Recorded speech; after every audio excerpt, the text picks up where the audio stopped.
Assalamualaikum warahmatullahi wabarakatuh. Perkenalkan, nama saya Tasya Nova Karisma dengan NPM 250420101357. Pada kesempatan kali ini, saya akan menjelaskan mengenai poster saya yang berjudul Pancasila sebagai Dasar Etika Lingkungan Hidup. Poster ini saya buat karena saya melihat bahwa krisis sampah plastik di Indonesia sudah sangat memperhatikan.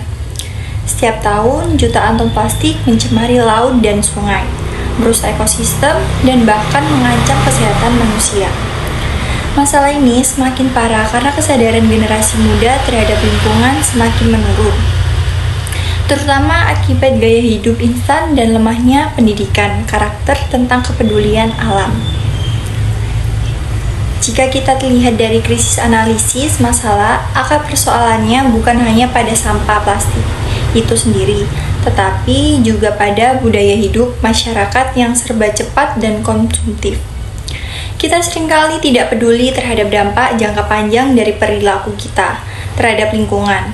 Kepedulian terhadap alam belum dianggap sebagai tanggung jawab moral bersama. Padahal seharusnya hal ini menjadi bagian dari etika kehidupan sehari-hari kita. Akibatnya, masyarakat lebih fokus pada kenyamanan sesaat, seperti memakai plastik sekali pakai, dibanding berpikir tentang keberlanjutan bumi untuk generasi mendatang.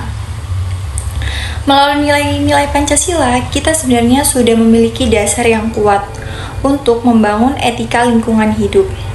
Misalnya, sila kedua, yaitu kemanusiaan yang adil dan beradab, mengajarkan kita untuk memperlakukan alam secara beradab dan tidak merusaknya. Kemudian, yaitu ada sila kelima, keadilan sosial bagi seluruh rakyat Indonesia. Bisa dimaknai bahwa keadilan bukan hanya untuk manusia hari ini, tetapi juga untuk generasi masa depan yang berhak hidup di lingkungan yang bersih dan sehat. Dari masalah tersebut, saya menawarkan beberapa alternatif solusi. Yang pertama adalah penguatan regulasi dan pengawasan.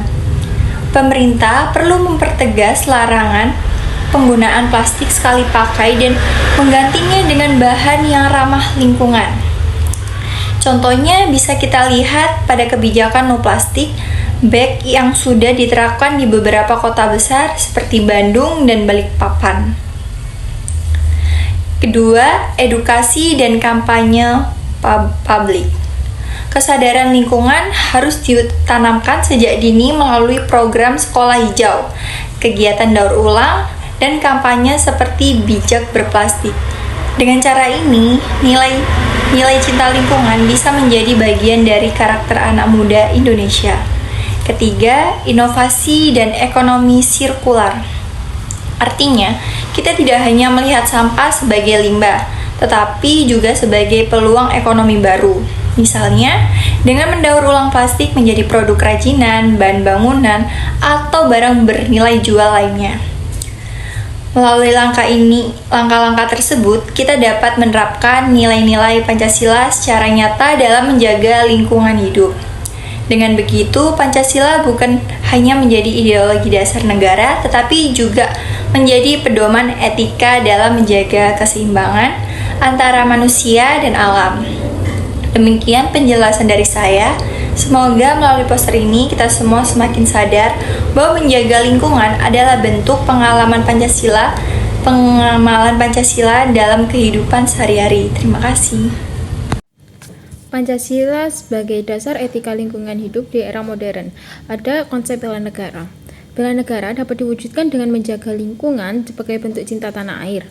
Dengan berlandaskan nilai Pancasila sebagai gotong royong, tanggung jawab, kita bisa berperan melalui tindakan sederhana seperti kayak menanam pohon, membuang sampah pada tempatnya, dan juga mengurangi plastik demi kelestarian alam di Indonesia.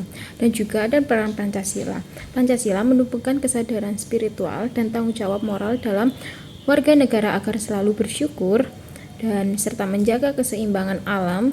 Dengan nilai-nilai tersebut, setiap individu terdorong untuk berbuat baik tidak hanya kepada sesama tetapi juga kepada lingkungan Pancasila.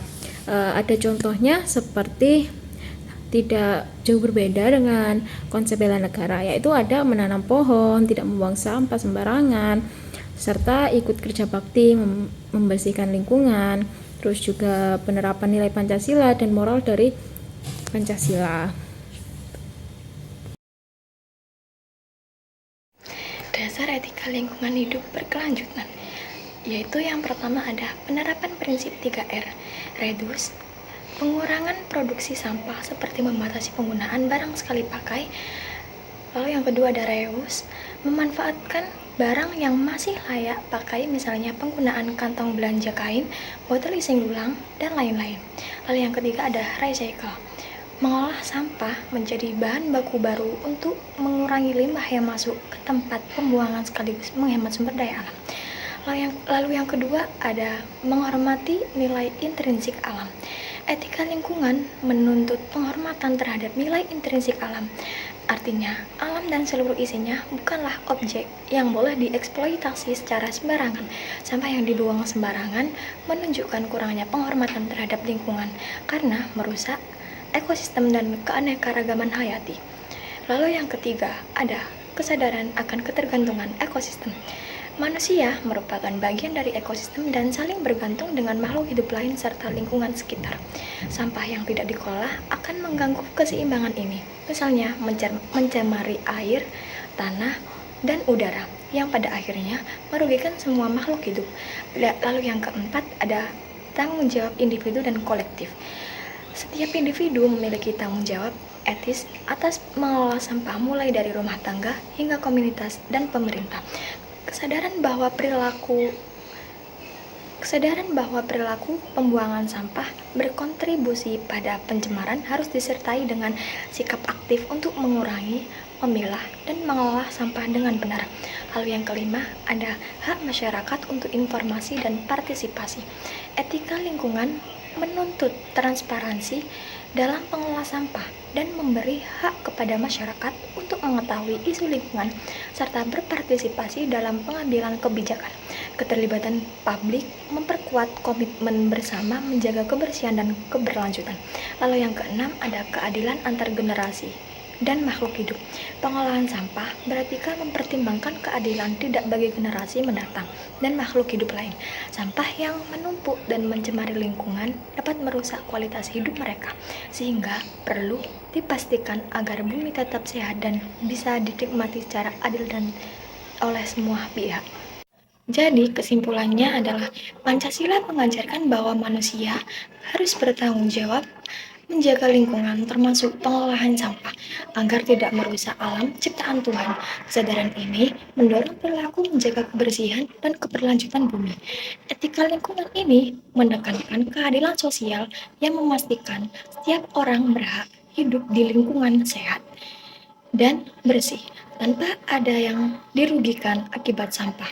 Selain itu, kerjasama dan gotong royong sangat penting untuk mengolah sampah secara efektif, serta partisipasi aktif masyarakat dalam pengambilan keputusan yang menjamin kebijakan pengolahan sampah berjalan adil, transparan, dan berkelanjutan demi kesejahteraan bersama dan masa depan yang lebih baik.